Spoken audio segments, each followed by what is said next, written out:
नमस्कार. स्त्री ही फक्त चार भिंतीतली कहाणी नाही. स्त्री ही स्वप्न आहे. स्त्री ही उंच भरारी आहे. आजची स्त्री घर संसार सांभाळून स्वतःचं करिअर बनवत आहे. आपण आलेलो आहोत टिटवाळा येथे. इथल्या महिला बचत गटामार्फत गृहिणी ते उद्योजिकाचा प्रवास करत आहेत. त्यांच्याशीच भेटून जाणून घेऊया त्यांच्या प्रवासाबद्दल.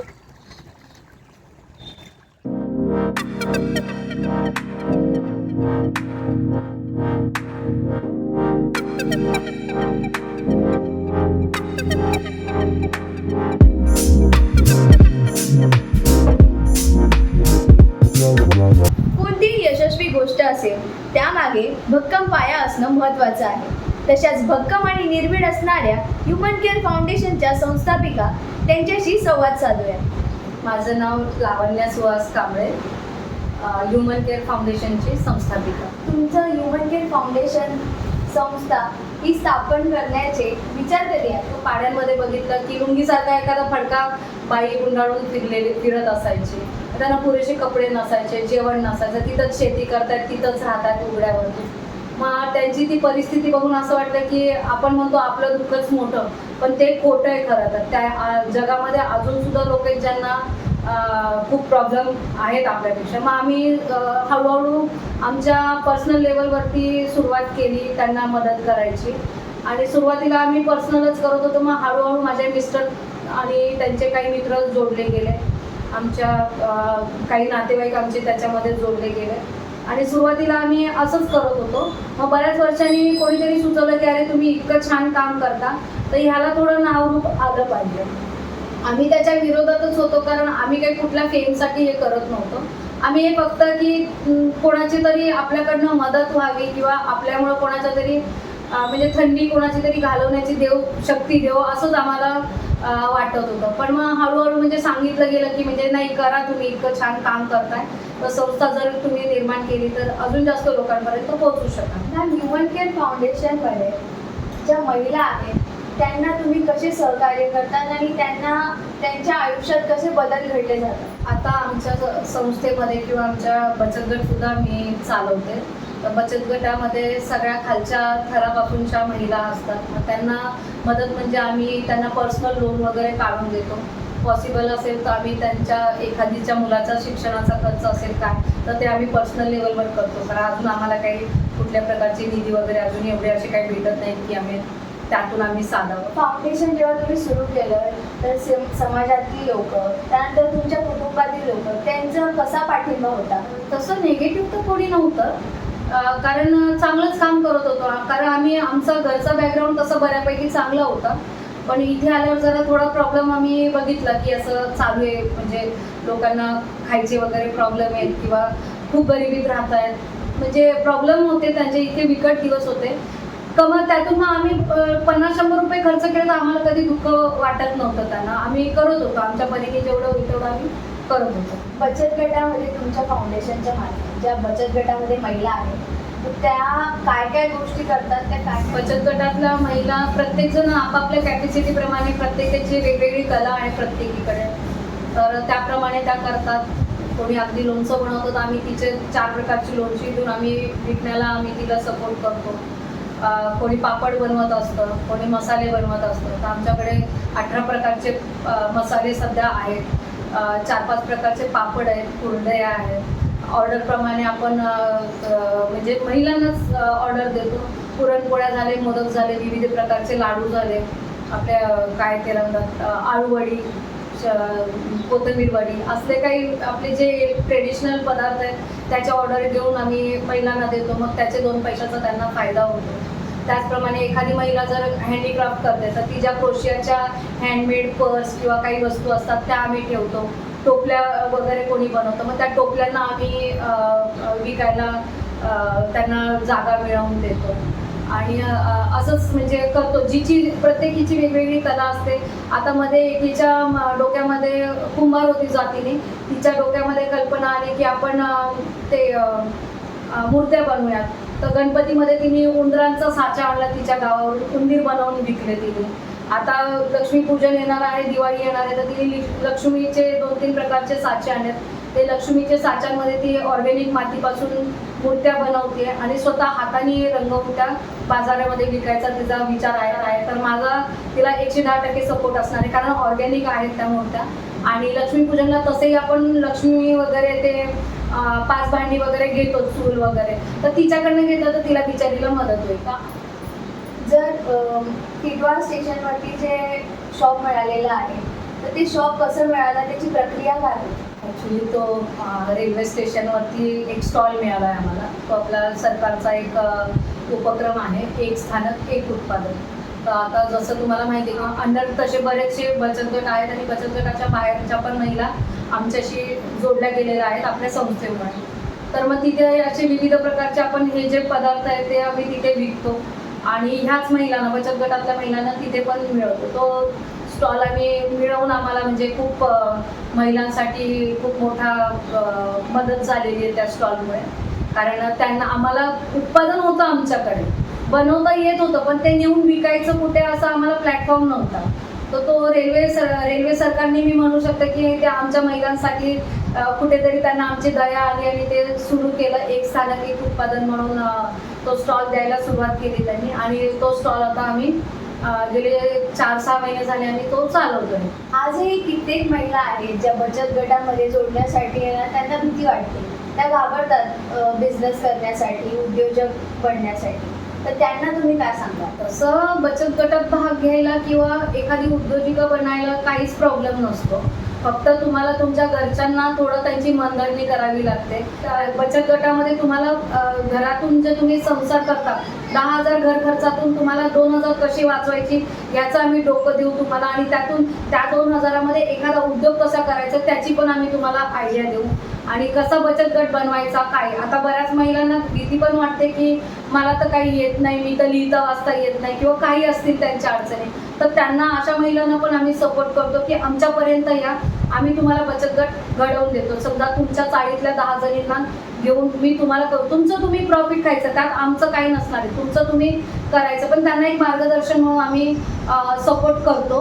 आणि म्हणजे माझं त्याच्यावरती काम चालूच आहे तुमच्या या प्रश्नावरती खूप जास्त मोठ्या प्रमाणामध्ये, की महिलांच्या मनातला हा जो गैरसमज आहे की बचत गटात फसवणूक होते किंवा काय, तसं काही नसतं. तुमचे पैसे तुमच्या बँकेत असतात आणि तुमच्या सहीशिवाय कोणी काही काढू शकत नाही, असं आम्ही महिलांना समजवतो. आणि त्यांना बचत गटासाठी म्हणजे कॉन्फिडन्स पण देतो, त्यांना पुढे आणण्याचा प्रयत्न पण करतो.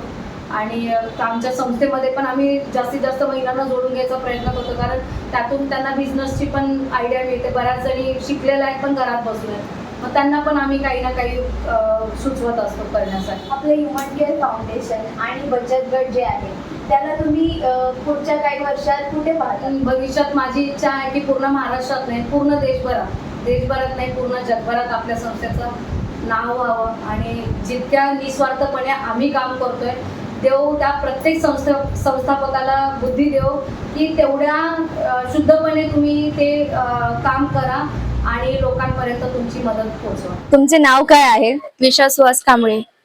या शॉपला किती महिने झाले? 4-6 महिने झाले. तुमच्या शॉपमध्ये कोणत्या कोणत्या गोष्टी आहेत जरा आम्हाला सांगा.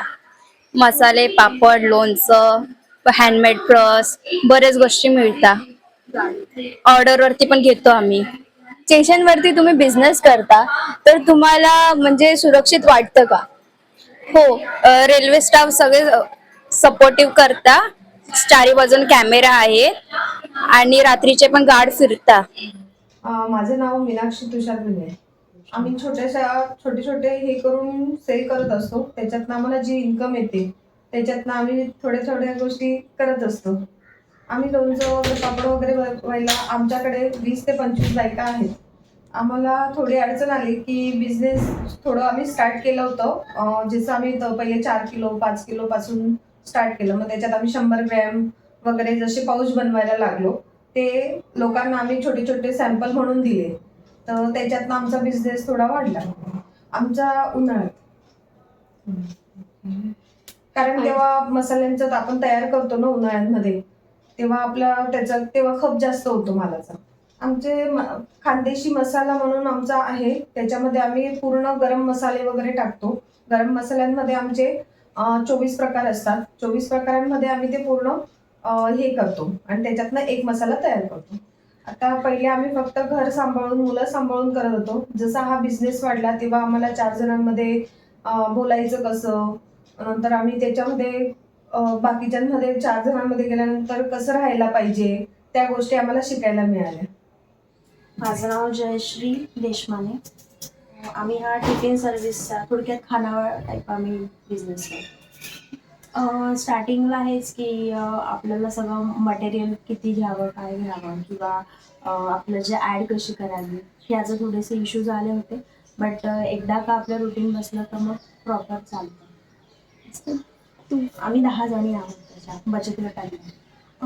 बदल हा जाणवतो की एक कॉन्फिडन्स येतो की बाबा आपण आधी जेव्हा होतो तेव्हा काहीच करू नाही शकत असं वाटतं. बट ॲज आपण जेव्हा बिझनेसमॅन होतो त्यावेळेस असं वाटतं की हां खूप काही करू शकतात, लेडीज अशा आहे की खूप काही करू शकतात. असं हे चेंजेस होतात. एक इन्कम सोर्स म्हणून आपण काहीतरी वेगळं करू शकतो. असं की आपण घरगुती आहे ना नुसतं बसून राहण्यापेक्षा एक छोटासा का असं ना काही एक इन्कम यावा असं आपण काहीतरी करू शकतो घरात बसून. तर त्यासाठी प्रत्येक महिलेने एक असं पुढाकार घेऊन स्टार्टअप तरी करून बघावं. दुर्भाग्य से मेरे हस्बैंड मतलब मारपीट कर रहे थे थोड़ा, तो मुझे पता चला कि मैडम का किसी ने एड्रेस बताया, तो फिर मैं मैडम के पास में आई और मैडम को मैंने मेरी प्रॉब्लम बताई. बच्चों का मेरा पढ़ाई भी छूट गया था. मैडम उनके हस्बैंड घर पे आए मेरे और बहुत ही अच्छे तरीके से मेरे हस्बैंड को उन्होंने समझाया कि बच्चों की पढ़ाई बंद मत करो, उनका भविष्य खराब हो जाएगा. और उसके बात मानकर मेरे हस्बैंड ने पढ़ाई शुरू कर दी, वरना वो मुझे घर से निकाल रहे थे कि तू मतलब चले ही जा यहाँ से. नमस्कार, माझं नाव उज्ज्वला भेरडे. मी हाऊसवाईफ होती, पण मला काहीतरी उद्योग करायचा होता. मग लॉकडाऊनमध्ये खूपच सगळ्यांचे जॉब वगैरे उद्योग जात होते. मग त्याच्यामध्ये मी ऑनलाईन क्लासेस केले. एक ठाण्याच्या मॅडमकडनं केलं आणि एक पुण्याच्या मॅडमकडनं केलं. असे 2 मी क्लासेस केले केकचे. आणि मग त्याच्याबरोबर मी एक प्रीमिक्स पण क्लास केला. त्याच्यामध्ये वेगवेगळे प्रीमिक्स मी तयार करते. जसं की केकचे premix, vanilla cake, chocolate cake, नंतर मी याचे काय म्हणतात ढोकळा, डोसा, आप्पे, नंतर थालीपीठ, मोदकाचं आणि घावणे असे वेगवेगळे हे पण मी प्रीमिक्स तयार करायला लागले. आणि म्हणजे आधी कस्टमर मिळत नव्हते. मग साहित्य घेतल्यावर ते आपले पैसे जात होते आणि कस्टमर कमी, मग त्याच्यामुळे सामान शिल्लक राहायचं. मग थोडा लॉस झाल्यासारखं वाटायचं. मग हळूहळू मग एकाला एक असे जोडत मग मी माझे कार्ड छापले. पण असं नकार पण नसतो की तू तुझं कर तुझ्या हिमतीने, आम्ही आहोत, आमचं चालू आहे बुवा. पण ते त्यांचं बाकीच्या गोष्टीला काही नकार नसतो. आधी मी गृहिणी होती तर मग मला प्रत्येक वेळी कुठल्याही कामाला परमिशन घ्यावी लागायची किंवा पैसे मागावे लागायचे. आता मी स्वतः कमवते त्याच्यामुळे एक तो जो आनंद असतो तो मला मिळाला. आणि मी स्वतः कमवत असल्यामुळे मला एक कॉन्फिडन्स माझा वाढला. आणि कुठलीही गोष्ट करताना जी भीती वाटत होती ती भीती माझ्यातून निघाली. मी सोशल मीडियाचा वापर करते. माझं यूट्यूबला चॅनल आहे उज्ज्वला केक्स म्हणून, आणि माझं इन्स्टाला पण चॅनल आहे उज्ज्वला भेरडे म्हणून. मी 2 ठिकाणी माझं चॅनल आहे. अजून एवढं ग्रो नाही झालंय, पण मी सोशल मीडियाचा वापर बऱ्यापैकी करते आणि तो वापर केल्यापासून माझे कस्टमर खूप मोठ्या प्रमाणात वाढले. आपल्या देशात 50% जनसंख्या ही स्त्रियांची आहे. आणि जर प्रत्येक स्त्री उद्योजिका बनण्याचं स्वप्न पाहत असेल तर आपला देश प्रगती होण्यासाठी कोणीच थांबवू शकत नाही. ह्युमन केअर फाउंडेशन सारखे अजून संस्था या देशात बनल्या पाहिजे, कारण ट्रस्ट इज स्टील अलाइव्ह.